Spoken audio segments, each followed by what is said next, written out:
We've got Invasions Mode updates, more fatalities, another character potentially revealed, and best or worst of all, a lot more problems to go over, and problems we'll get into throughout this video, starting with more fatalities. Let's preface this with more fatalities is a good thing, but dang, not at this price point.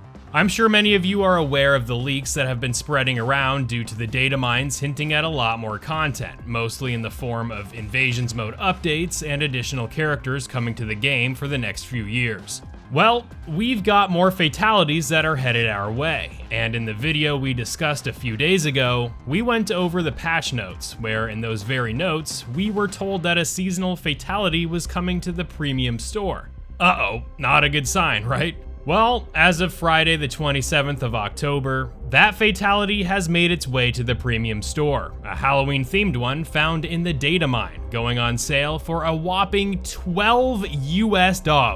12. That's right, it'll cost you 1,200 dragon crystals to get this thing.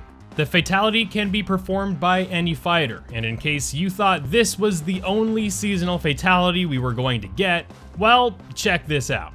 We have word from prominent Mortal Kombat 1 data miner on Twitter, The Thinny, that there will apparently be a Thanksgiving fatality coming to Mortal Kombat 1. While we don't yet have any idea of what it will look like, I guess it comes as no surprise that we will be getting more seasonal fatalities after the Halloween-themed one hit stores yesterday on Friday the 27th. So yeah, we're probably going to be seeing some turkey carnage with a whole lot of stuffing and cranberry sauce infecting the premium store next month, and well, fans are not happy about it. I said it in the previous video and I'll say it again here. Charging money, let alone this much money for a cute little fatality, is egregious. The cost of this sucker is literally paying for 1/6 of the game alone.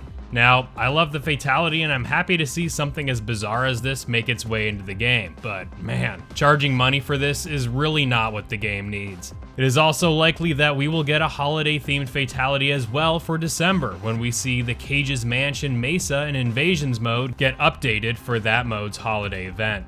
As we begin with Invasions Mode now, we have Invasions Mode updates that reveal a lot about the game's seasonal content.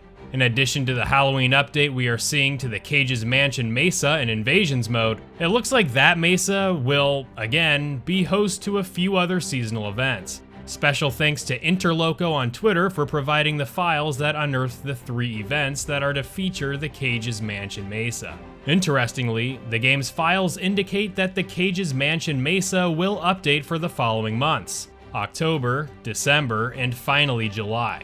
It has been known for some time that there will be a Halloween makeover for the Cage's Mansion Mesa, which appropriately coincides with the October Mesa that we see here on the screen. It is thus quite likely that the Cage's Mansion retheme for both December and July are likely to feature seasonal updates, with the more likely themes being Christmas season for December's update and perhaps a July 4th makeover for the July update. Just don't credit me on that, it's just a hunch. We'll get back to the seasonal Cage's Mansion makeover soon, but just wanted to point out that we now have access to the Pyramid Mesa, a mesa that went live around midday yesterday on Friday the 27th that contains the first wave of the Titan battles. You only have 3 more days to complete it as of the publication of this video, so get on it if you're interested in receiving an alternate look for Baraka as shown here. Yeah, that's literally the only reward you'll get for completing the Titan battle. Here in the Pyramid Mesa, you'll see we have just 3 things to do. Run left for a survival challenge that rewards you a talisman that will make the Titan battle a complete joke. Run up for the forge so you can recharge your talismans if need be, and run right to get to the Titan battle itself. The data mine provided by Interloco on Twitter regarding the Titan battles suggests that after Baraka's event expires, General Shao will be the final Titan battle starring Season 1, which will likely end as Season 1 comes to a finish. As someone craving for some more content for Mortal Kombat 1, this was wholeheartedly the most uninteresting battle I've ever had in any Mortal Kombat game. I'd rather play Mortal Kombat 2 on its hardest difficulty than go through a Titan battle like this again. Rant aside, let's get back to the seasonal Invasions content. Taking a look at all 4 boards side by side for a moment, we can see that all 4 Mesas do feature slightly different layouts, with the general layout of the original Mesa kept intact. Some branching pathways and access to certain rooms help differentiate each of the event boards, but they are very, very similar. Because of these seasonal rethemes, I don't think it's much of a stretch to believe that we may be getting more fighting stage rethemes of the Cage's Mansion. While the Halloween stage for the Cage's Mansion is admittedly awesome and is certainly one of my favorites in Mortal Kombat 1 right now, it's just interesting why NetherRealm Studios decided to solely retheme Cage's Mansion for each of these updates, and I use the word interesting in an unenthusiastic way here. And that's just it. If I had a finger on the pulse of most Mortal Kombat 1 players and just fans of Mortal Kombat in general, I bet that the majority of the fans out there would say that they are unenthusiastic about the future of Mortal Kombat 1. And here begins the issues the Mortal Kombat community has with the game.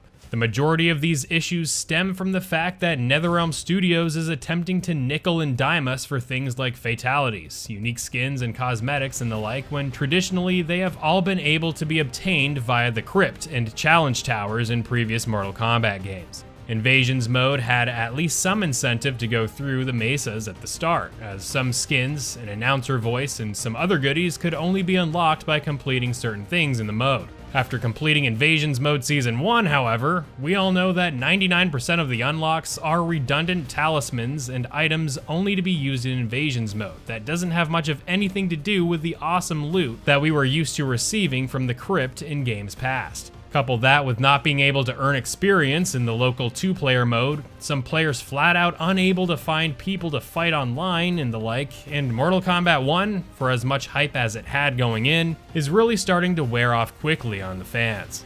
I'm definitely one of those fans, and yeah, I love Mortal Kombat and have been a longtime fan since Ultimate Mortal Kombat 3 came out, but I just want to see this franchise do well, not just commercially, but in the hearts of us fans. Okay, I get it, rant's over, but by all means, let me know in the comments how you feel about the current state of Mortal Kombat 1 right now.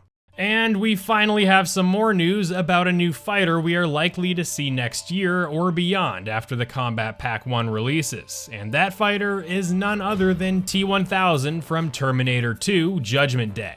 So, for those unaware, the data mine for Mortal Kombat 1 actually has dialogue that suggests T-1000 could be a potential fighter in the future, and in an intriguing interview from YouTuber Dan Allen Gaming with Andrew Morgado, the voice actor of Reptile, we have some insight that T-1000 could be coming to Mortal Kombat 1.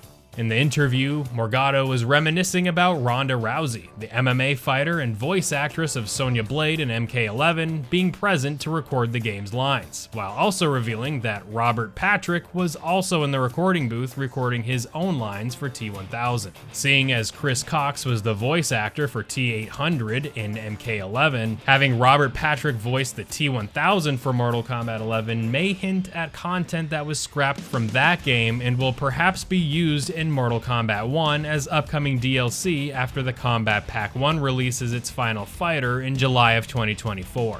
We have some lines found within the data mine that suggest that T-1000 is likely a fighter to be released at some point, so just take this new information as potential insight into what could be a future fighter for Mortal Kombat 1. That's gonna do it for me in this video, but let me know if you'd be happy to see T-1000 in MK1, and make sure to watch this video going over some of the recent data mines revealing more insight into many more modes coming to Mortal Kombat 1 this year, next year, and beyond. Thank you all for your continued support, and I will see you real soon in the next one.